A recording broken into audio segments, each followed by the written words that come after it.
Okay, so after numericals on specific heat, okay, now we are going to do a next point. ज्याच्यामध्ये आपण तीन गोष्टी करणार आहे. We are going to find out value of Cp, value of Cv and value of gamma. Gamma is a constant. Okay, so we are going to take different gases and we are going to find out the values, value of Cp, Cv and gamma. ठीक है? Basically gamma is a ratio of Cp and Cv. So आपल्याला या तीन गोष्टी करायच्या आहेत. Cp काढायचा, Cv काढायचा आणि मग गॅमा काढायचा. ठीक आहे? आता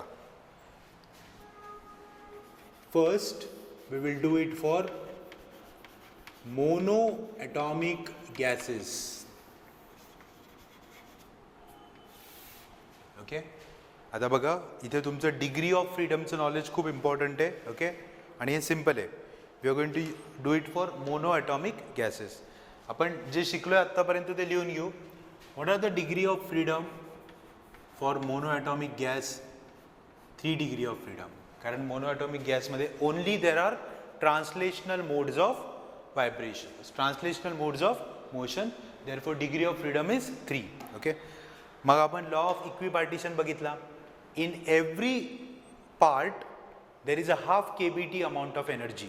ओके, सो इथे किती पार्ट आहेत ते? 3. Okay, so what will be the total energy distributed? Total energy distributed is equal to 3/2 kBt. So energy distributed is equal to 3 into half kBt, okay, which is equal to 3/2 kBt. चालेल? Okay, मग पहिल्यांदा degree of freedom लिहिलं आणि मग energy लिहिलं. Now what we are going to do? We are going to write down average energy, okay, per mole. आपण आत्ता energy लिहिलंय, but this is energy of one atom. This is energy per unit atom. We want to write down energy per mole. मग काय येणार रे? 3/2 kBt आहे ना. पर मोल म्हटल्यावर Na आलं. Na stands for Avogadro number. Per mole ना. 1 mole is how many molecules और atoms? Avogadro. So energy per mole, मग तो मोल इकडे जाईल ना, तो मल्टिप्लाय झाला. So E is equal to 3/2 Na into kB into T. आलं? आता आपल्या सगळ्यांना माहिती आहे R/Na is equal to kB. हे रिलेशन आपण वापरलंय खूप वेळा. R is a universal gas constant, Na is a Avogadro number. दोन्ही कॉन्स्टंट आहे. दोन कॉन्स्टंटचा रेशो पण कॉन्स्टंट येतो, त्याला आपण नाव देतो kB. kB stands for Boltzmann constant. So R is equal to Na into kB. R is equal to Na into kB. ठीक आहे? हां, म्हणजेच Na इंटू kBच्या जागी मी काय लिहू शकतो? R. So what is average energy per mole? 3/2 RT. Okay, steps कळत आहेत? बघा, पहिल्यांदा मी काय लिहिले? Degrees of freedom. मग energy for one atom, okay, half kBt एका मोडमध्ये 3 आहे, so 3/2 kBt. Then energy per mole. Per मोल म्हणजे अपॉन मोल ना. मोल इज ॲव्होगॅड्रो नंबर, मग इकडे घेतला तो. Na into kB is R. ठीक आहे? आता ज्यावेळेस आपण ते मेयर्स रिलेशन डिराईव्ह केलं होतं ना, तर त्याच्यामध्ये आपली पहिली स्टेप अशी होती बघा. If you remember the equation, dq1 is equal to de is equal to cv into dt. Okay, now forget this. So काय येणार रे? cv is equal to de upon dt. E is the energy. So एनर्जीचं derivative घेतलं with respect to temperature. हा time नाही आहे. Derivative of energy with respect to temperature will give you value of cv. एकदा cv आलं की cp येणार Myers रिलेशनवरनं. Okay, so आपण पहिल्यांदा cv काढू. Okay, so what is cv? Molar specific heat. Molar specific heat at constant volume.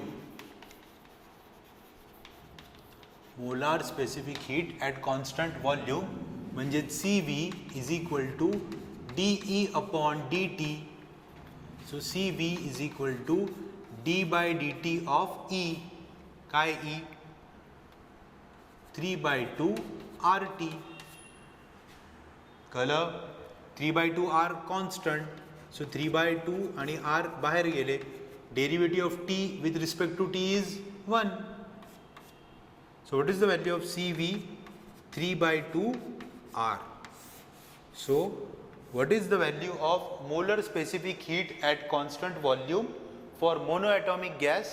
3/2 R. कळलं? Okay, इथपर्यंत समजलं. आता दुसरं काढायचं आपलं. मेड्स रिलेशन काय रे? CP minus CV is equal to R. So therefore Cp is equal to R plus Cv. Therefore Cp is equal to R plus Cv काढला आपण. 3/2 R. So Cp is equal to LCM 1 ना. So 5/2 R. ठीक आहे, समजलं? पहिले कोण काढला आपण? Cv. मेड्स रिलेशन वरनं सीपी आणि सीबी मधलं रिलेशन माहिती आहे, सीपी काढला. सो सीबी मिळाला, सीपी मिळाला. आपल्याला काढायचं आहे constant gamma. What is gamma? Gamma is a ratio of CP and CV. So gamma is CP upon CV. So CP is 5/2 R upon 3/2 R. So 2 and R gets cancelled. So what is the gamma? Gamma is equal to 5/3. So what is the value of gamma for monoatomic gas? For monoatomic gas, the value of gamma is 5/3. Okay, तुम्ही बघा, आपण ना हे एक application आहे. आपण जे काय आत्तापर्यंत शिकलो, ओके, ते सगळं अप्लाय केलं. CP CV मधलं रिलेशन अप्लाय केलं. Degree of freedom, equipartition of energy and derivation for CV और इक्वेशन फॉर CV. हे सगळं आपण जे केलं ते कोणासाठी केलं रे? We did it for monoatomic gas. आता मी हे इथे ना खूप डिटेलमध्ये लिहिले. तुमच्या बुक्समध्ये थोडे शॉर्टकट वापरलेत. त्याचं कारण आहे, कारण तुम्हाला हे एकदा कळलं ना की पुढचे तुम्हीच मला सांगू शकता. ओके, किंवा तुम्हाला समजतील लवकर. हा कुठला गॅस होता रे? Monoatomic gas. Degree of freedom किती होत्या? 3. Energy per atom is 3 × ½ kBt, कारण प्रत्येकात ½ kBt जाते ना. सो टोटल एनर्जी आली 3/2 kBt फॉर 1 ॲटम. असे किती घेतले आपण? आपण 1 मोल घेतला, म्हणजे किती मॉलिक्युल्स? ॲव्होगॅड्रो. मग त्यांनी मल्टिप्लाय केलं. Na × Kb is R. Energy आली 3/2 RT. मग काय केलं आपण? Molar specific heat at constant volume काढायचं ठरवलं. CV is equal to dE/dt. So it's a derivative. Derivative येतो तुम्हाला 3/2 कॉन्स्टंट आहे, बाहेर घेतला. कोण राहिला? dt/dt. Cancel 1. So what is CV? 3/2 R. मग एक रिलेशन आहे CP minus CV is equal to R. त्याच्यावरून मी CP काढला 5/2 R. And finally gamma is CP upon CV. I took a ratio. I got the answer 5/3. Okay, now हे सगळं मी कोणासाठी केलं रे? Mono atomic gas. आता मी कोणासाठी करतोय बघा. आता मी इथेच चेंजेस करणार आहे, त्यामुळे लक्ष द्या.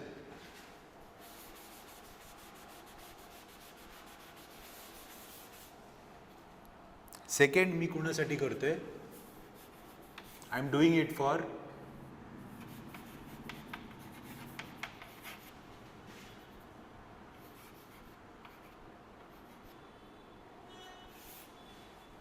ओके.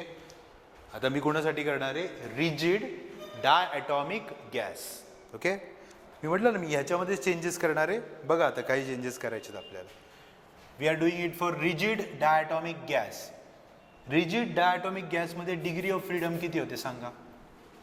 3 ट्रान्सलेशनल आणि 2 रोटेशनल. किती झाले? 5. एकाची एनर्जी किती? ½ kBt. मग 5 जणांमध्ये किती? 5 × ½ kBt. म्हणजे इथे काय आलं रे? 5/2 kBt आली energy. This is energy for 1 atom. What is energy for 1 मोल?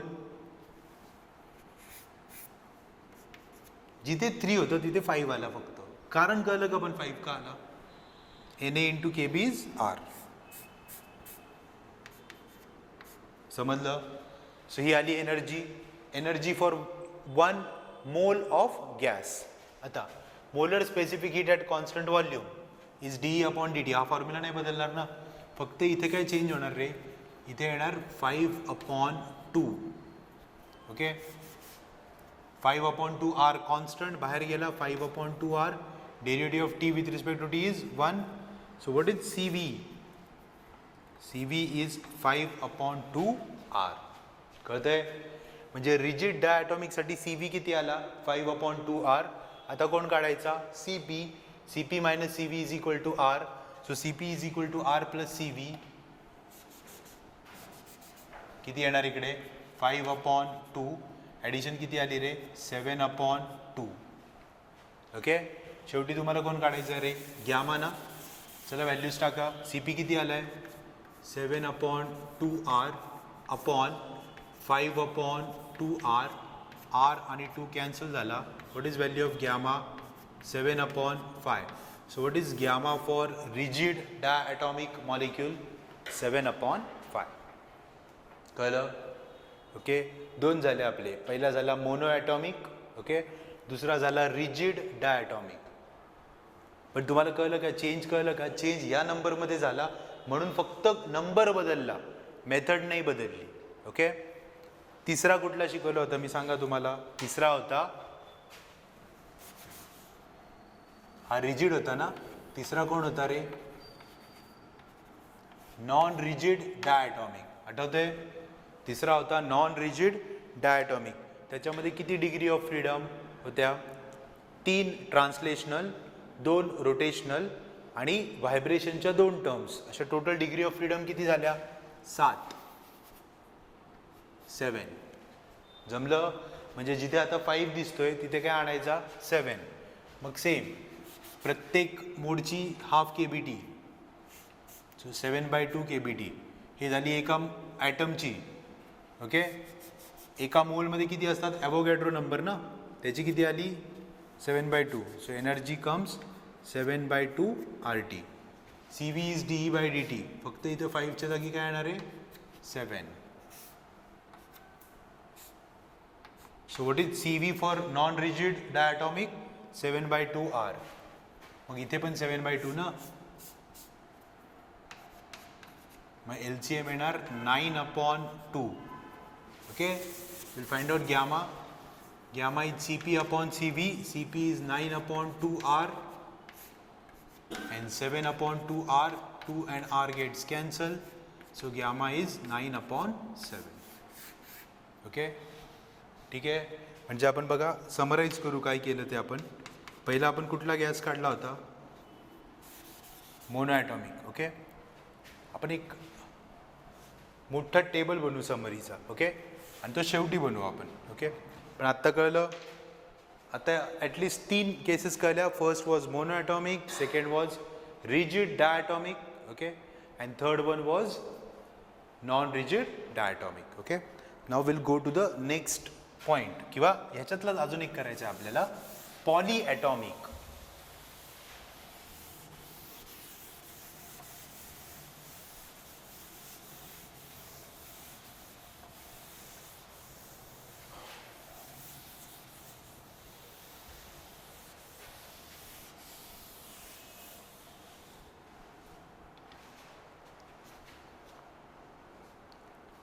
ठीक आहे, आता लक्ष द्या.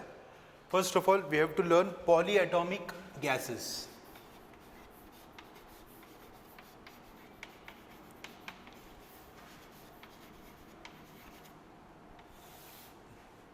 पहिले आपल्याला काढायचे DOF, degrees of freedom. Okay, तर मी तुम्हाला सुरुवातीलाच सांगितलं आहे, मॉलिक्यूल कुठला पण असू द्या, mono, di, tri, poly, okay, it has 3 translational degrees of freedom. म्हणजे डिग्री ऑफ फ्रीडम 3 फिक्स आहेत. कुठल्या? ट्रान्सलेशनच्या. 3 फिक्स राहणार. ओके, आता प्रश्न कुठला राहिला रे? रोटेशनलचा. आता आपण ना रिजिड मॉलिक्यूल घेत होतो आणि लिनियर मॉलिक्यूल घेत होतो. लिनियर कळतंय का? मॉलिक्यूल लिनियर असेल ना तर किती रोटेशनल असतात? 2. ते मी एक्सप्लेन केलं होतं तुम्हाला, XYZ. पण आता तुम्ही पॉलीॲटॉमिक घेताय ना, मग तो लिनियर असेल का? Not necessary. पॉलीॲटॉमिक म्हणजे अरे विचार करा, तुमचा मिथेन टेट्राहायड्रल CH4 त्याला एक फिक्स जॉमेट्री नाही, इट्स अ टेट्राहेड्रल जॉमेट्री, तो लिनियर मॉलिक्यूल नाही आहे. त्याच्यामुळे it will have all 3 modes of rotational. रोटेशनलचे पण 3 असणार त्याचे, एक्स ॲक्सिस, वाय ॲक्सिस आणि झेड ॲक्सिसचे. म्हणजेच पॉलीॲटॉमिकसाठी 3 translational plus 3 rotational plus vibrational किती ते सांगूच शकत नाही आपण, F number of vibrations, because it is polyatomic. Okay, polyatomic असल्यामुळे तुम्ही सांगूच शकत नाहीत की किती डिग्रीज येतील व्हायब्रेशनच्या, कारण ते त्या एक्झाम्पलवर डिपेंड आहे. तुम्ही कुठलं एक्झाम्पल घेता त्याच्यावर डिपेंड आहे. म्हणून आपण जनरल करून टाकलं 3 ट्रान्सलेशनल, 3 रोटेशनल आणि F number of vibrational. Okay, आता आपल्याला लिहायचं इक्वेशन. ओके, आता इक्वेशन कसं लिहायचं आहे बघा. पहिले आपण एनर्जी लिहूया डिरेक्टली. आपण डिग्री ऑफ फ्रीडम लिहून झालं आपलं. Now will write down energy. Now we will write down energy per mole. Direct mole लिहितोय बरं का. Is equal to half NA into KBT. This is in 1 mode ना. एका मोडमध्ये किती जाते, हाफ KBT ना, पण ती एका ॲटमची, आपण मोलची लिहितोय ना. मग ट्रान्सलेशनच्या पहिले लिहू. ट्रान्सलेशनच्या किती डिग्री आहेत, 3. म्हणजे इथं किती येणार, 3 इंटू हाफ KBT. चालेल. प्लस परत हाफ NA इंटू KBT किती येत रे, 3. सो इथे पण 3 येणार. Plus half NA into KBT. Okay, पण आता लक्ष द्या, मी तुम्हाला सांगितलं होतं की प्रत्येक व्हायब्रेशनल मोडमध्ये 2 टर्म्स असतात, एक टर्म नसते. Every vibrational mode has 2 terms. त्यामुळे इथे हाफ नाही येणार, इंटू 2 करायला लागेल. आणि तशा किती आहेत, एफ आहेत ना व्हायब्रेशनल. ते तो 2 का आला कळलं का, बिकॉज व्हायब्रेशनच्या एकाच टर्ममध्ये 2 इक्वेशन आहेत. आपण जेव्हा अगोदर कायनेटिक एनर्जी लिहित होतो तेव्हा एका टर्मसाठी आपण एक इक्वेशन लिहित होतो, पण व्हायब्रेशनमध्ये आपण 2 लिहिलं होतं, kinetic energy and potential energy. So each term of vibration has 2 modes, म्हणून ह्याला 2 नी मल्टिप्लाय करायचं. केलं. ओके, हां, म्हणजे आता फायनल इक्वेशन काय आलं आपलं बघा. 3/2 KBT, KBT नाही, NA into KB is R, 3/2 RT plus 3/2 RT plus FRT. कळलं. NA इंटू KB ला R लिहिला, कॉमन काय रे, RT ना. 3/2 प्लस 3/2 6/2 म्हणजेच 3 ना. सो या दोघांची ॲडिशन आली 3 प्लस F, तो F आणि ब्रॅकेटच्या बाहेर RT. कळलं. Okay, so 3/2 RT. आता त्यांनी ना पुस्तकात इथं R नाही लिहिला, NA इंटू KB लिहिलंय. चालेल, पुढे जाऊन R लिहायचंच आहे आपल्याला. So what is energy per mole, 3 plus FRT. हे जनरल इक्वेशन आहे कोणासाठी, पॉलीॲटॉमिक. चला आपली प्रोसेस करा. काय करायचं, याच्यावरनं CV काढायचा. CV is equal to DE/dt ना. काय येणार, D/dt of 3 plus FRT. So CV is equal to 3 plus F constant, R constant, T with respect to T is 1. So ही आली CV ची व्हॅल्यू. ओके, CV आल्यानंतर CP काढा. CP minus CV equal to R. CP equal to R plus CV. CP equal to R plus 3 plus F into R. R common आहे, 1 plus 3 plus F म्हणजे CP आला 4 plus F into R. कळतंय. आणि शेवटी काढायचं असतं आपल्याला gamma. Gamma is equal to CP upon CV. CP किती आहे रे, 4 plus F into R upon 3 plus F into R. R gets cancel. Gamma किती आला, 4 plus F upon 3 plus F. This is gamma for which gas, polyatomic gas. मग कुठला gas आहे तो बघायचं, त्याच्या F म्हणजेच व्हायब्रेशनल डिग्रीज मोजायच्या आणि तो इथे नंबर सबस्टिट्यूट करायचा. हे आपण जनरल केलं. बघा, we didn't leave the pattern. आपला पॅटर्न बघा तोच आहे. पहिले ई काढायचा, CV काढायचा, CV वरून CP आणि मग गॅमा, CP अपॉन C. ठीक आहे. So we calculated degree of freedom and value of Cp, Cv and gamma for all the gases. Mono, डाय मध्ये दोन प्रकार, rigid, non rigid and polyatomic. Okay, याचाच आपण एक टेबल बनवूयात समरी म्हणून. ओके, कारण हे कॉम्पिटेटिव्ह एक्झामला MCQ मध्ये खूप वेळा येतो. This is basically more important for MCQ.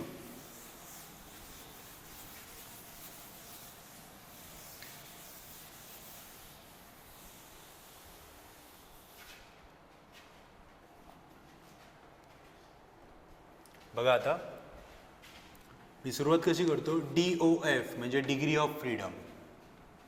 Okay, degree of freedom नंतर energy, then CV, CP and finally gamma. ठीक आहे, आपल्याला एवढ्या व्हॅल्यूज लिहायच्या.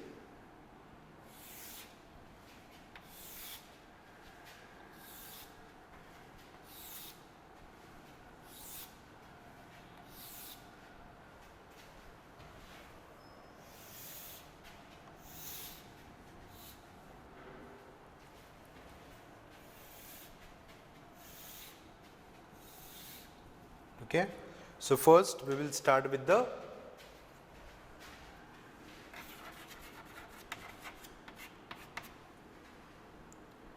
पहिला कुठलं शिकलो रे आपण, मोनो ॲटॉमिक गॅस.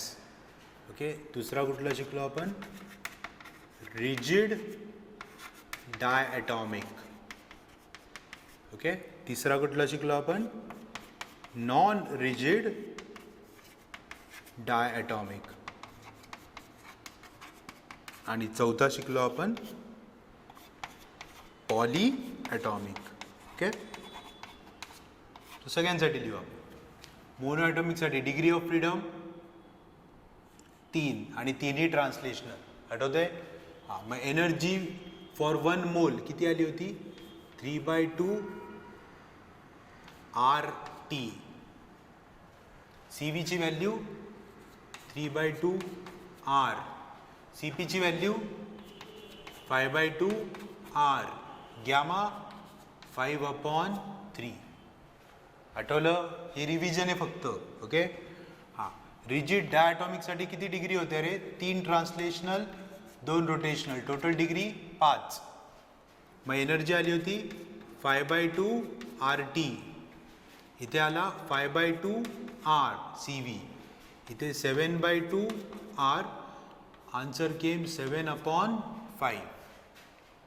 बरोबर. ओके, तिसरा होता नॉन रिजिड, 3 ट्रान्सलेशनल 2 रोटेशनल आणि 2 टर्म्स होत्या आपल्या ह्याच्या व्हायब्रेशनलच्या. सो टोटल झाल्या 7.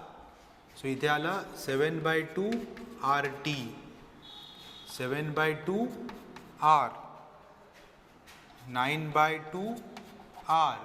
Final answer came 9/7. Okay, and the finally we study polyatomic. त्याच्यासाठी होत्या 3 + 3 + F, 3 + 3 + F. 3 ट्रान्सलेशनल 3 रोटेशनल आणि F व्हायब्रेशनल. त्याची एनर्जी किती आली होती रे, 3 + F × RT, 3 + F × R. That was CV. CP होता 4 + F × R and gamma आला होता 4 + F/3 + F. ठीक है? Okay, so here I made the whole table, okay, which has all the values. ठीक है? So this is all about your specific heat capacity and all the सगळे याच्यात बघा, degree of freedom पण आहेत आणि गॅमा पण आहेत, ते जास्त महत्त्वाचं. MCQ मध्ये सोपं विचारतात. For monoatomic what is CV, for diatomic rigid diatomic what is CP. Okay, किंवा गॅमाच्या व्हॅल्यूज. ओके, आता तुम्हाला कळलं असेल लास्ट इयर एक चॅप्टर होता, त्याचं नाव होतं साऊंड वेव्स. ओके, मग त्या साऊंड वेव्हमध्ये आपण वेलॉसिटी ऑफ साऊंड काढत होतो. ओके, तर आपला फॉर्म्युला होता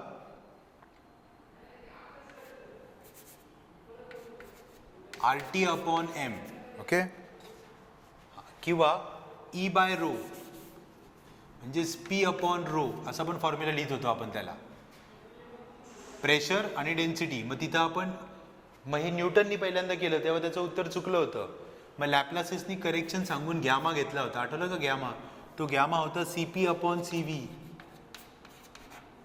आणि ह्या त्या व्हॅल्यूज होत्या. मग तिथं एक व्हॅल्यू होती 1.41. Okay, so that was the value of gamma for air. हे जसे गॅसेस आहेत ना तशी ती एअरची व्हॅल्यू होती. Okay, so here we finished this. Thank you.